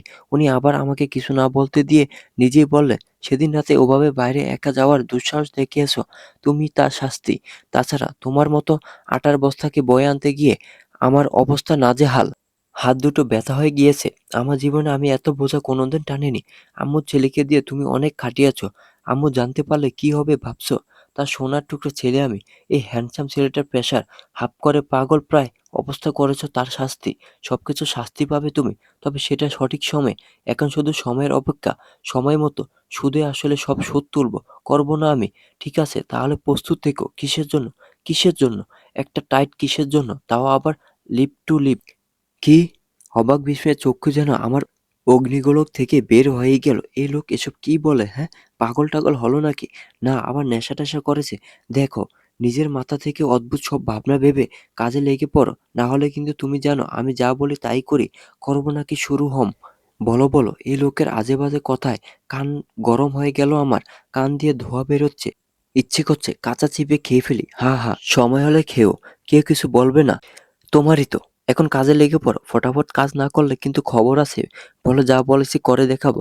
এই লোক বহুত ঘাটতেরা, জানি কাজ না করলে ছাড়বে না, তাই কাজে লেগে পড়লাম। কিন্তু বাবা গো, কি কঠিন কাজ! আগে জীবনে এসব করেছি, এক গ্লাস পানি ভরেও খাইনি। আর এই জমদূতটা আমায় দিয়ে এসব করাচ্ছে। আব্বু বাঁচাও তোমার মেয়েকে। আমার এখন ভ্যাঁ ভ্যাঁ করে কাঁদতে ইচ্ছে করছে। সেদিন খুব খাটালো আমায় খাটাসটা, আর খুব জ্বালিয়েছে। এ সত্য তুলতেই হবে আমার। হুঁ, নইলে আমিও কথা না। হ্যাঁ, এভাবেই কেটে গেল আরো ২ দিন। তারপর শ্বেতবর্ণ আন্টির বাড়িতে গিয়েছি। এতদিনে আন্টির সাথে বেশ জমেছে আমার। ওদিন বাড়িতে স্রোত ছিল না, সেই সুযোগে ওনার বাথরুমে গিয়ে সাবানের গুঁড়ো ফেলে এসেছি। দেখ বেটা, এবার কেমন লাগে। তারপর চুপচাপ গিয়ে আন্টির কাছে কিচেনে চলে গেলাম। ঘণ্টাখানেক বাদে স্রোত বাড়িতে ফিরে নিজের রুমে গেল। ইস, আমি তো খুব খুশি, একটা ধামাকা হবে। প্রায় ২০ মিনিট হতে চলল। কোনো আওয়াজ না পেয়ে আমি চুপি চুপি ওনার রুমে উকি-ঝুঁকি দিচ্ছি। না, কাউকে দেখা যাচ্ছে না, তাই নিজেই গেলাম ওয়াশরুমে। ধাক্কা দিতেই খুলে গেল, কিন্তু ভেতরে কেউ নেই। তাই উকি দিতে ভিতরে এক পা বাড়াতেই পা পিছলে পড়ে গেলাম। আহ! কোমরে খুব করে লেগেছে। আমার চিৎকারে স্রোত ব্যালকনি থেকে দৌড়ে এলো আর বলল, আরে তুমি পড়লে কিভাবে বলো তো? আমার বাথরুমে কি করছো? আমি ব্যথায় ঠোঁট উল্টে কেঁদে যাচ্ছি। একটু পর আন্টিও হুড়মুড় করে ঘরে ঢুকলো আর বলল, কিরে মা, কি হলো? এমন করছিস কেন? কি হয়েছে তোর? এই ফয়সাল, কি হয়েছে বল না। আম্মু, আমি জানি না, উনি বোধহয় পা পিছলে পড়ে গেছে বাথরুমে। কিন্তু ও পড়লো কিভাবে? আর মা, তুই ওইখানে কেন গিয়েছিস? ইস, লজ্জায় মাথা কাটা যাচ্ছে আমার। মাথা মোটা একটা। এটা বলার কি দরকার ছিল? জানি তো ইচ্ছে করে করছে আমাকে জব্দ করতে। আমি একগাদা গালিগালাজ করে আমতা আমতা করে বললাম, নো না আন্টি, আসলে ও মা, মানে থাক, আর মানে করতে হবে না। আমি স্প্রে নিয়ে আসছি। স্প্রে করে দিলে ঠিক হয়ে যাবে। আন্টি উঠে যেতে উনি বেডের দুপাশে হাত দিয়ে বেশ খানিকটা ঝুঁকে বললেন, আমাকে জব্দ করতে এসব করা তোমার, তাই না? আর তাতে তুমি নিজেই এত বাজে বাজে ফেঁসে গেলে। আসলে পিচ্চি হলে যা হয় আর কি। ওই পিচ্চি মাথায় এর থেকে বেশি বুদ্ধি ধরে না। রাগে গা থরথর করে কাঁপছে আমার। বারবার আমাকে পিচ্চি বলে অপমান করা আর সহ্য করব না। আজ তো একে শায়েস্তা করেই ছাড়বো। রাগে কেঁপে ফোঁস করে উঠে বললাম, ওই আমাকে একদম পিচ্চি বলবেন না। কোন অ্যাঙ্গেল থেকে পিচ্চি মনে হয় আমার, হ্যাঁ? আমি 18+ আর কিছুদিন পর ভার্সিটিতে অ্যাডমিশন নিব। তারপরও আপনি আমায় কি করে বলেন আমি পিচ্চি? একদম আর এসব ফালতু কথা বলবেন না আমায়, নইলে আমি কেঁদে দিব কিন্তু। বলে রাখলাম, হ্যাঁ, আর পারোই বা কি? ওই ভ্যাঁ ভ্যাঁ করে কান্না করা ছাড়া। আমি এবার সত্যি জোরে জোরে কেঁদে দিলাম। আমার কান্না শুনে আন্টি হন্তদন্ত হয়ে ছুটে এলেন। আমার ভ্যাঁ ভ্যাঁ করা কান্না দেখে স্রোত স্তম্ভিত। বুঝতে পারছে না কি এমন হলো যে আমি এভাবে ভ্যাঁ ভ্যাঁ করে কান্না জুড়ে দিলাম। সে বিস্ময়কর চাহনিতে বড় বড় চোখে চেয়ে আছে আমার দিকে, কিন্তু আমার তাতে কোনো প্রকার ভ্রুক্ষেপ নেই। কেনই বা থাকবে? আমি তো নাকি শুধু কান্নাই করতে পারি। এবার এই বেটা খবিশকে দেখাবো আমি আর কি করতে পারি। আন্টি এগিয়ে এসে চিন্তিত হয়ে বলে উঠলেন, কি হয়েছে মা, এভাবে কাঁদছিস কেন? আন্টি দেখো না, তোমার এই বচ্চা ছেলে আমি এমনিতেই ব্যথা পাইছি, তার উপর আবার আমারে মাইর লাগাইছে। বলে আরো জোরে জোরে কাঁদছে, চোখে দুহাত ডলে, একদম একটা ইনোসেন্ট বাচ্চার মতো। দেখতে অবশ্য আমাকে খুবই কিউট লাগছে। আমার এমন কান্না দেখে আন্টি এবার স্রোতের কান টেনে ধরলেন। আউস আম্মু, বিশ্বাস করো আমি এমন কিছুই করি নাই। এই মেয়ে সব বানিয়ে বলছে। ওনার কথা শেষ করার আগে আন্টি দু চারটা চাপড় মেরে বসলেন স্রোতের পিঠে। আমি মুখ টিপে হাসছি, আর হুটহাট কান্না কান্না মুখ করে ইনোসেন্ট ফেস নিয়ে সবটা দেখছি। আহা, বেশ শান্তি লাগছে। আন্টি বেশ করে বক্সের স্রোতকে। আমার বাঁকা আর দুষ্টমাখা হাসি আন্টির চোখের আড়াল হলেও স্রোতের চোখে তাও ঠিকই ধরা পড়েছে। সে তীক্ষ্ণ দৃষ্টিতে তাকিয়ে দেখছে, আর চোখে মুখে রাগের আভাস ফুটে উঠেছে স্রোতের, তাও হাসছে। বোঝাচ্ছে চোখের ইশারায় আমার খবর আছে, একা পেলেই খবর করবে আমার। কিন্তু আমি তো আর ওনাকে ধরা দিচ্ছি না। আন্টি এবার আমাকে কোমর স্প্রে করে দিতে চাইলে আমি মানা করলাম। উনি বললেন, মা তুই বেশ ব্যথা পেয়েছিস, এটা একটু স্প্রে কর মা। আমি আর স্রোত বাইরে যাচ্ছি, তারপরেও যদি ব্যথা না সারে তো তোকে ডক্টরের কাছে নিয়ে যাব। না না আন্টি, তার প্রয়োজন নেই, আমি স্প্রে করে নিচ্ছি। এবার সবাই রুম থেকে বেরিয়ে যেতেই আমি উঠে দাঁড়িয়ে জামাটা হালকা সরিয়ে সেখানে স্প্রে করে নিলাম। না, একটু পর ভালোই অনুভব হলো আমার। বেশ জোরে লেগেছিল। দরজা খুলে বাইরে আসার জন্য পা বাড়াতেই স্রোত হাত ধরে টেনে আবারও ঘরে নিয়ে এসে দরজা আটকে দিল। সবকিছু এতটাই তাড়াতাড়ি হয়ে গেল যে আমি হতবাক, বিস্ময়ে মুখ দিয়ে টু শব্দটাও বের হচ্ছে না আমার।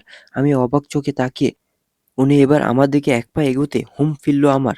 এতক্ষণ যেন একটা ঘোরের মধ্যে ছিলাম আমি। আমি ভ্রু কুঁচকে তাকিয়ে উনি আবার আমার দিকে আরো ২ পা বাড়িয়ে দিয়ে এগিয়ে এসে আমার সামনে দাঁড়ালেন। এরপরেই ঝুঁকে এলেন কিছুটা আমার দিকে। উনি বেশ লম্বা আমার থেকে। আমার মাথা ওনার বুকে গিয়ে ঠেকে। ওনাকে এভাবে ঝুঁকতে দেখে আমি অটোমেটিকলি পিছিয়ে নিলাম আমার মাথা। কেমন একটা অনুভূতি হচ্ছে আমার, একদম অন্যরকম কিছু, যা আগে কখনো অনুভব হয়নি। উনি এবার আমাকে পাশের একটা দেয়ালের সাথে চেপে ধরেছে। আমাকে দেয়ালে ঠেসে দাঁড় করে উনি দুপাশে হাত দিয়ে দাঁড়ালেন। পুনরায় ঝুঁকে গেলেন আমার মুখের সামনে। কেমন একটা অস্বস্তি আর অস্থিরতা দুটি ঝেঁকে বসেছে আমার শরীর মন জুড়ে। ভয়ে নাক মুখ খানিকটা কুঁচকে আছে। উনি এবার শান্ত কণ্ঠে বললেন, আম্মুকে মিথ্যা কেন বললে? এতটুকু একটা পিচ্চি কি নাটকটাই না করে। আমাকে বকুনি খাওয়ালে, আবার আমার বাথরুমে সাবান পানি রেখেছিলে যাতে আমি পিছলে যাই, তাই না? আমি একটা শুকনো গিললাম আর আমতা আমতা করে বললাম, কয়ে বলেছে আপনাকে এসব? আমি কেন করতে যাব? আমি করি নাই। আপনি একটু বেশি বুঝেন। সরুন আমার কাছ থেকে। এত ঘেঁষে দাঁড়িয়ে আছেন কেন? ও আচ্ছা, তুমি করোনি। খুব নাটক করা হচ্ছে, তাই না? আমি জানি তুমিই করেছো। বলবো সবাইকে, সেদিন ওয়াশরুমে আমাকে জড়িয়ে ধরেছিলে। আমার কাছে প্রুফ আছে। যদি এখন সত্যিটা স্বীকার না করো তবে। বলেই ঠোঁট কামড়ে হেসে একটা বাঁকা হাসি দিলেন। বেশ করেছি আমি। কি করবেন আপনি? হুঁ, একদম বেশি বাড়াবাড়ি করলে চেঁচিয়ে সবাইকে জড়ো করব। হ্যাঁ, আমি তো জানি তোমার আমাকে বিয়ে করার খুব শখ। তাই তো সবাইকে চেঁচিয়ে আমাদের এভাবে দেখাতে চাইছো, যাতে সবাই ধরে বেঁধে বিয়ে দিয়ে দেয়। তুমি যে আমাকে এতটা ভালোবাসো আগে বলোনি তো। বলে চোখ মারলেন। রাগে গা জ্বলছে। এই লোক বড্ড বাজে। বই গেছে আপনাকে বিয়ে করতে। সারা জীবন অবিবাহিত থাকলেও আপনাকে বিয়ে করব না বলতে উনি আমার দুহাত চেপে ধরলেন। ছাড়ুন বলছি, ছাড়ুন আমাকে। উফ, লাগছে আমার হাতে। এখনো তো কিচ্ছু করলামই না। সন্দিহান চোখে চেয়ে বললাম, কি করবেন আপনি? দেখাচ্ছি কি করব। বলে আরো কাছে আসতে চেষ্টা করতে আমি এবার বুকে ধাক্কা দিয়ে খানিকটা সরিয়ে দেওয়ার চেষ্টা করে বললাম, আগে সরুন এখান থেকে। এভাবে ঝুঁকে আছেন কেন? সরুন আমার কাছ থেকে। কেন সরব? সরুন। আ আমার অস্বস্তি হচ্ছে। তো দূরে যান বলছি। দম বন্ধ লাগছে আমার। আমি কাঁপা কাঁপা কণ্ঠে বলতে উনি আরো কাছে এসে পড়লেন আমার। এবার আরো ভয় করছে। আমার চোখ বন্ধই আছে। আস্তে আস্তে করে ওনার দিকে তাকাতেই ওনার চোখে অন্য কিছু দেখতে পেলাম। নেশাক্ত দৃষ্টিতে অপর দিকে দেখে চলেছে আমায়। ভয়ে আমি মৃদু কাঁপছি। উনি একদৃষ্টে আমার ঠোঁটের দিকে কেমন নেশাতুর দৃষ্টিতে দেখছে। হুট করে এগিয়ে আসতে লাগলেন আমার দিকে। ভয়ে চোখ বন্ধ করে রেখেছি আমি। হুট করেই আমার অধরে কিছুর স্পর্শ পেতেই চোখ জোড়া আপনা আপনি বড় হয়ে গেল আমার। আমার ঠোঁট জোড়ায় উনি আলতো করে ঠোঁট ছোঁয়ালেন। আমার মনে ৪৪০ ভোল্টের শক খেলাম আমি। স্তব্ধ হয়ে গেছি। হঠাৎ করে কি হলো বুঝতে খানিকটা সময় লাগলো। উনি আলতো করে ঠোঁট স্পর্শ করতে উনি আবারও নেশাক্ত দৃষ্টিতে তাকিয়ে আমায় দেখছে। লজ্জায় চোখে মুখে লাল আবার ছড়াছড়ি চলছে। লজ্জায় মরে যেতে ইচ্ছে করছে। চোখ নামিয়ে নিজ দিক তাকিয়ে আছি আর জোরে শ্বাস নিচ্ছি। কি করলেন কি একটু আগে উনি? কেন আর এভাবে আমায় ভাবতে একরাশ লজ্জা আর ভালো লাগায় ছেয়ে গেল আমার মনে। তার মানে ওনার মনে আমার জন্য। আর ভাবতে পারলাম না আমি। লজ্জায় দৌড়ে ওখান থেকে পালিয়ে গেলাম। ইস! কেমন যেন হচ্ছে বুকের ভিতর। দুরুম দুরুম আওয়াজ করছে। এক দৌড়ে বাড়ি চলে এসেছি। এইভাবেই অনুভূতিগুলো গভীর হতে থাকে মনের গহীন থেকে। আর ভালো লাগাগুলো আমার অজান্তেই ভালোবাসার রূপ নিয়েছিল।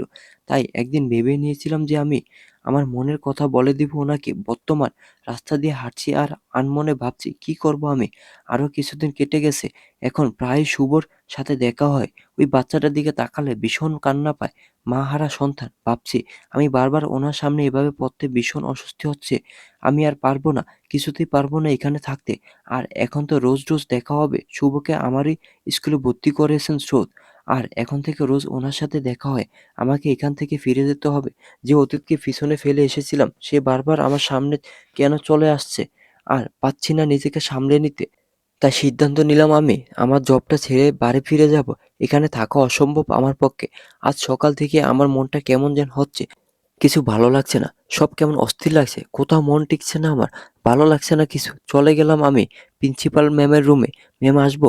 এসো, কোথায় এসো, বসো। ম্যাম কিছু বলার ছিল আমার। বলো না, কি বলবে? সংকোচ রেখো না।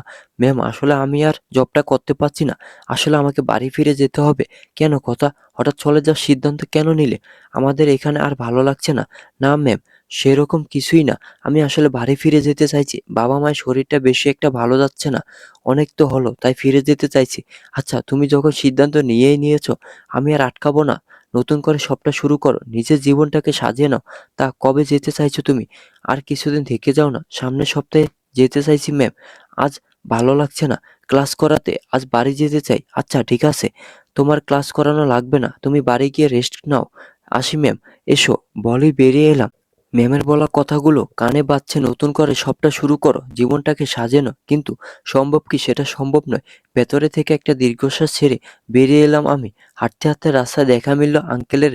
উনি দেখে চিনে নিলেন আমায়। তারপর কুশল বিনিময় করে জোর করে বাড়িতে নিয়ে আসলেন। বাড়িতে এসে আন্টিকে খুঁজে পেলাম না। আঙ্কেলকে জিজ্ঞেস করতে ওনার মুখটা নিখোঁজ কালো অন্ধকারে ছেয়ে গেল। চোখ ফেটে দু ফোঁটা জল গড়িয়ে পড়ল। আমি হতবাক। আঙ্কেলের ভিতর এক চাপা কষ্ট অনুভব হচ্ছে। উনি এবার কান্না ভেজা কণ্ঠে যা বললেন তা শুনে আমি স্তব্ধ। কি বলছেন উনি? এটা কি করে হতে পারে? এত কিছু হয়ে গেছে আর আমি কিছুই জানি না।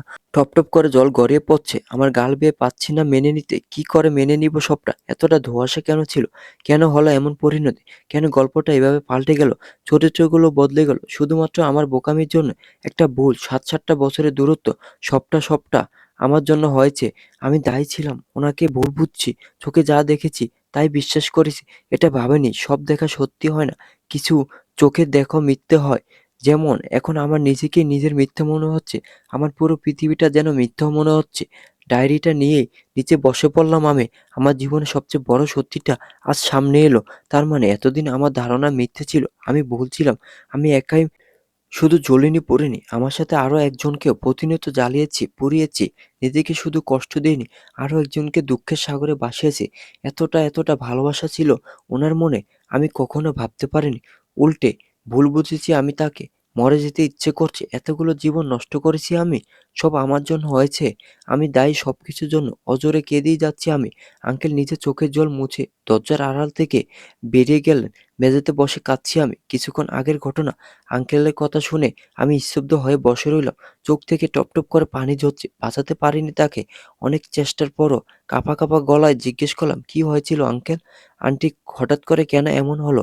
কান্নায় ভেঙে পড়ল আঙ্কেল। সাথে আমিও মেনে নিতে পারছি না এমন একটা পরিণতি। আল্লাহ এমন কেন করলেন? এত ভালো একটা মানুষ ছিলেন। সবাইকে কত ভালোবাসতেন। একটুতে আপন করে নিতেন। ক্যান্সার ছিল ওর। আমরা যখন জানতে পারি খুব দেরি হয়ে গেছে। ও এটাকে নিজের মধ্যে চেপে রেখেছিল। কাউকে বুঝতেই দেয়নি। ফয়সালের যখন অবস্থা খারাপ হয়ে গেছিল, তখন ওর হঠাৎ অসুস্থতা বেড়ে যায়। তখনই আমরা জানতে পারি সবটা। ওর হাতে সময় কম ছিল। তাই যত দ্রুত সম্ভব ফয়সালের বিয়ের ব্যবস্থা করে, ইচ্ছে না থাকা সত্ত্বেও সেদিন নিজের ভালোবাসার কাছে হেরে অন্য কাউকে নিজের জীবনসঙ্গী হিসেবে বেছে নিতে হয়েছিল। কিন্তু আমার ছেলেটা পাথর হয়েছিল রে মা। কখনো সে তাকে আপন করে নিতে পারেনি। আমি জানি আমার ছেলে আজও তাকে ভালোবাসে। ফয়সালের মায়ের বেশ ইচ্ছে ছিল ওর সন্তানকে দেখার। শুভ আসার পর সিনা আমাদের ছেড়ে চলে গেল। মেয়েটা বড্ড ভালো ছিল রে মা। কখনো অভিযোগ করেনি। আমার ছেলেটা সব অবহেলা মুখ বুজে সহ্য করেছে। শুধু কিছুই করার ছিল না আমাদের। আমার ছেলেটা তো একটা পাথরে পরিণত হয়েছিল। আমরাই বা কি করতাম? নিজের মায়ের শেষ ইচ্ছে পূরণ করতে সবসময় নিজেকে হাসি খুশি দেখানোর চেষ্টা করলেও ওর কষ্টটা বুঝতে পেরেছি আমরা। আঙ্কেলের কথাগুলোর মানে কিছু বুঝতে পারছি না আমি। স্রোত তো শিনাকেই ভালোবাসতো আর ওর সাথেই তো বিয়ে হয়েছে। তবে কেন আঙ্কেল বলছে ভালোবাসা মানুষটিকে না পাওয়ার যন্ত্রণায় পাথর হয়ে গেছে? আমি বাড়িতে ঢুকেই শিনার একটা ছবি দেখতে পাই যেখানে শুভ ২ বছরের একটা বাচ্চা। আর আঙ্কেল বললেন শুভর যখন ১ বছর বয়স তখনই আন্টি এই পৃথিবীর মায়া ত্যাগ করেন আর শিনার নাকি একটা অ্যাক্সিডেন্টে মারা যায়। দুটো ঘটনায় তাদের জীবনে ঝড় তুলে দিয়েছিল। আমি কান্না মিশ্রিত কণ্ঠে জিজ্ঞেস করলাম, কে ছিল সেই মেয়ে? আঙ্কেল যাকে স্রোত ভালোবাসতো? আঙ্কেল চোখের পানি মুছে ভেজা গলায় বললেন, জানি না মা। ও কিছুদিন কেমন যেন একটা করছিল। আমরা ওকে জিজ্ঞেস করলে ও শুধু বলেছিল ও চলে গেছে মা। আমায় ছেড়ে চলে গেছে। কেন চলে গেল? কেন আমার ভালোবাসাটা বুঝলো না? কেন আমাকে এতটা যন্ত্রণা দিয়ে চলে গেল? আমি পাচ্ছি না মা, আমি পাচ্ছি না। খুব কেঁদেছিল আমার ছেলে, কিন্তু আজও জানতে পারলাম না কে সে। ও কখনো বলেনি আমাদের সেই মেয়েকে, যাকে ও এতটা ভালোবাসতো নিজের থেকেও বেশি, সবথেকে বেশি। আঙ্কেল চলে গেলেন। আমি কিংকর্তব্যবিমূঢ় হয়ে বসে আছি। কেন জানি বুকের ভিতর চিনচিনে ব্যথা হচ্ছে। আমি এবার শুভর রুমে গেলাম। এটি স্রোতের রুম। ওখানে একটা ডায়েরি চোখে পড়ল আমার। ডায়েরিটা পড়ে যা জানতে পারলাম তাতে আমার পায়ের তলে মাটি সরে গেল। সে আমি ছিলাম যাকে স্রোত ভালোবাসতো। ওর প্রতিটা অনুভূতি, আমার সাথে কাটানো প্রতিটা মুহূর্ত, প্রতিটা স্মৃতি যত্ন করে ডায়েরির পাতায় মনের সব মাধুর্য দিয়ে লিপিবদ্ধ করেছে। আমাদের প্রথম দেখা হওয়ার মুহূর্ত থেকে আজ পর্যন্ত যতবার আমাদের দেখা হয়েছে, সে সব মুহূর্তে ওর না বলা কথাগুলো সব লিখে রেখেছেন। এক আকাশ কষ্ট দিয়ে লিখেছে, এসব পরে দম বন্ধ হয়ে যাওয়ার মতো অবস্থা আমার। প্রথম দিন যেদিন আমাদের চট্টগ্রামে দেখা হয়েছিল, সেদিনের অনুভূতিগুলো পরে বুকের ভেতরটা মোচড় দিয়ে ওঠে। আজ এত বছর পর তোমাকে এভাবে খুঁজে পাবো ভাবিনি। জানো, তোমাকে প্রথম দেখে আটকে গেছিলাম আমি। সবটা আমার কল্পনা মনে হচ্ছিল। যেমনটা স্বপ্নে আসো আবার চলে যাও, আমার ধরাছোঁয়ার বাইরে, তেমনটাই ভেবেছিলাম তোমাকে। কিন্তু তুমি আমার কল্পনা ছিলে না, আমার সত্যি ছিলে তুমি। বুকের ভেতর চিনচিন করে ব্যথা হচ্ছিল খুব। কতটা খুশি হয়েছি আমি তোমাকে বলে বোঝানো যাবে না। আমার না বলা কথাগুলো না বলা থেকেই গেল। পরিপূর্ণ করতে দিল না আমাদের কাহিনী। কেন চলে গিয়েছিল? কেন বুঝলে না আমার ভালোবাসা? একটু কি কষ্ট হয়নি আমাকে ছেড়ে দিতে? এভাবে কাউকে কিছু না বলে চলে এসেছিলে কেন? জানো, খুব করে খুঁজেছি তোমায়, কিন্তু কেউ তোমার সন্ধান দিতে পারে নাই। খুব কষ্ট হচ্ছিল, খুব যন্ত্রণা হচ্ছিল। এখানে যেখানে এই যে হৃৎপিণ্ড অবস্থিত সেখানে খুব রক্তক্ষরণ হয়। কেন বুঝোনি? পিচ্চি আমার হৃদগহীনে শুধু তোমার বসবাস। কলিজাটা যেন ছিঁড়ে যাচ্ছে আমার। কি করে পারলাম? আমি তাহলে কি সেদিনের দেখা সবকিছু ভুল ছিল? তাহলে কি অন্য কিছু ছিল যা আমার বোঝার ভুল হয়েছে? হ্যাঁ, সেটাই হয়েছে। এই সবকিছু মিথ্যে নয়, আমিই ভুল ছিলাম। আমার ভুলের জন্য সবটা শেষ হয়ে গেল। অতীত। আজ পাশের একটা কলেজে নবীনবরণ। সেখানে অনেক আয়োজন, বড় করে অনুষ্ঠান হবে। স্রোত বলেছে সবাইকে সেখানে নিয়ে যেতে। তাই আমি আজ সুন্দর করে সেজেছি। একটা নীল শাড়ি পরে, নীল মুঠোভর্তি কাচের চুড়ি আর হালকা সাজ, চুলগুলো খোলা। আজ প্রথমবার শাড়ি পরেছি আমি। কাকিমণি খুব সুন্দর করে পরিয়ে দিয়েছেন শাড়িটা। বেশ কমফোর্ট করে পরিয়েছে, কিন্তু তবুও হিমশিম খাচ্ছি। আমি জেনেছি স্রোতের শাড়ি, কাচের চুড়ি এসব নাকি জুয়েলারি হিসেবে খুব পছন্দের। কেননা এগুলো সে কিনেই দিয়েছিল গিফট হিসেবে। কেক হয়ে দিয়েছে। কিন্তু আমি জানতাম আমার জন্যে ওনার এত আয়োজন, মেলায় আসা আর এসব কিছু করা। আর আজ সব তার পছন্দ মতোই পড়েছি।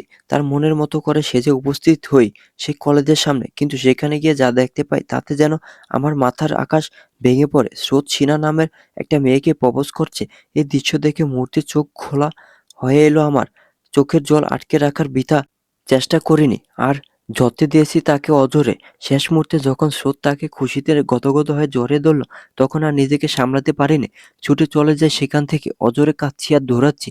কেয়া বা আরিফ ভাই সেখানে না থাকায় তারা কেউ এই বিষয়ে কিছু জানল না। আমি কেয়াকে আমার অনুভূতি সম্পর্কে পূর্বেও কিছু বলিনি। বাড়িতে এসে কাউকে দেখতে পাইনি।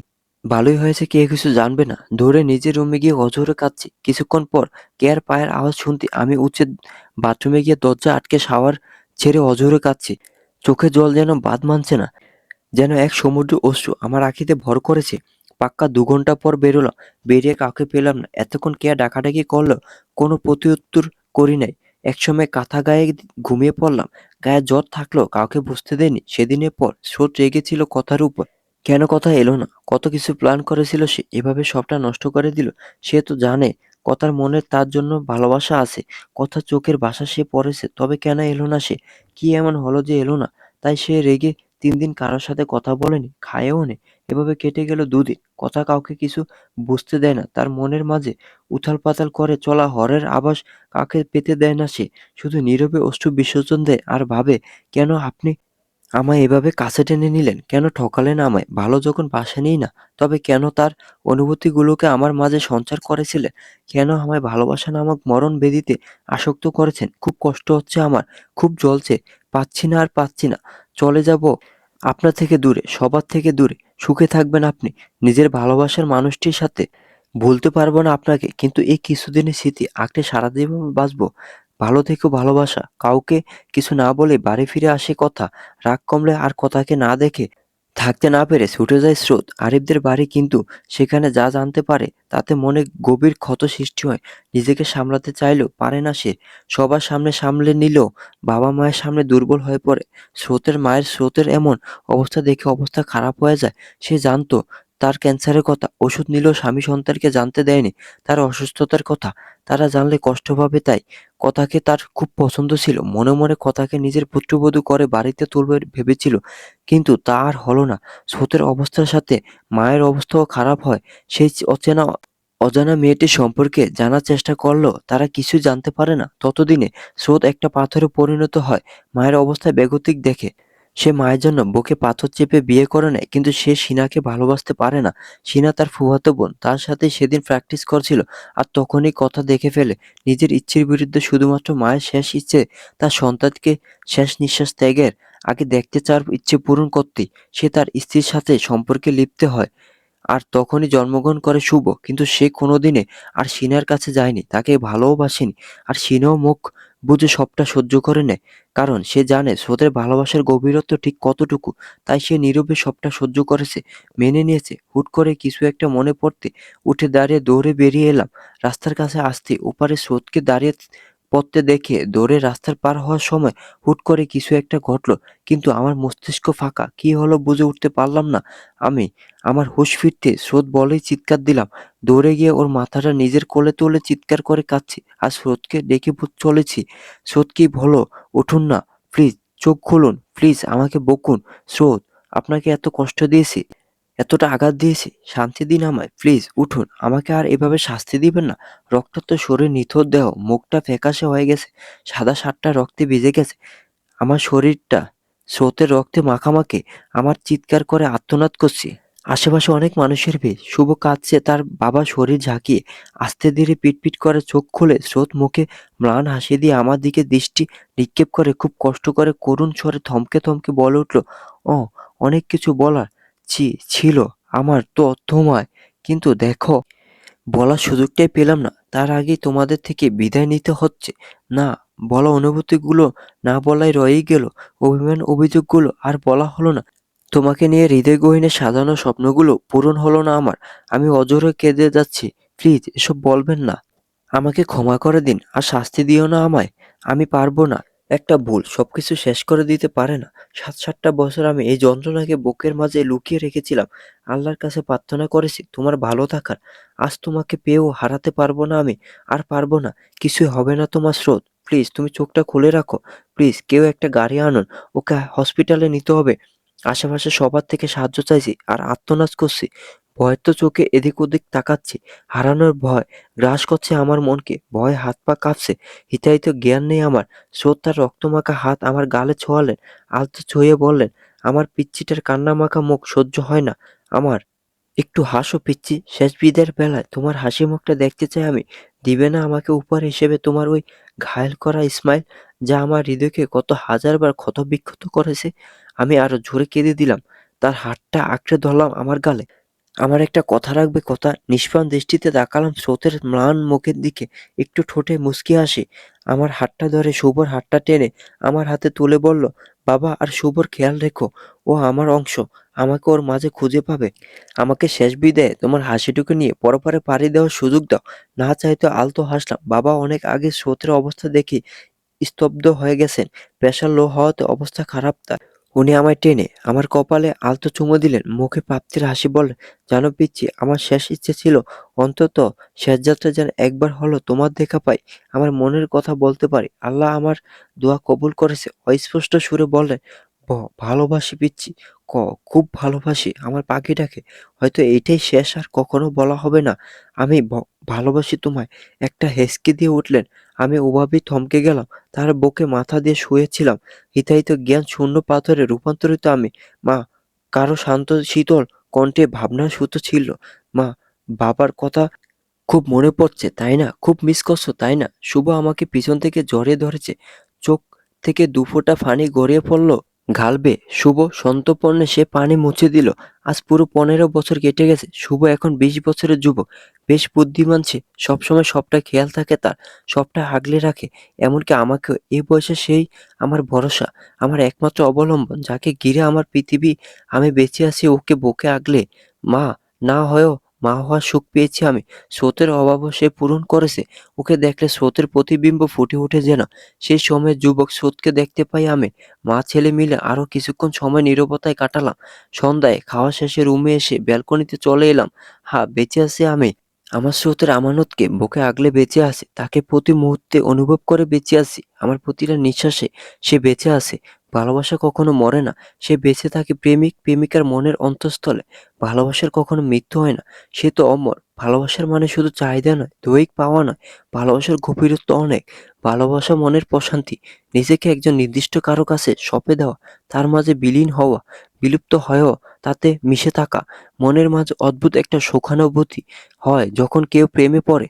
প্রথমবার যখন ভালোবাসার অনুভূতিগুলোকে বুঝতে শেখে, অপ্রকাশিত, অপ্রত্যাশিত, অজানা, অচেনা কোনো কিছুর মনের মাঝে জায়গা দখল করে একজন, সে মনের ঘরে দখলদার হয়।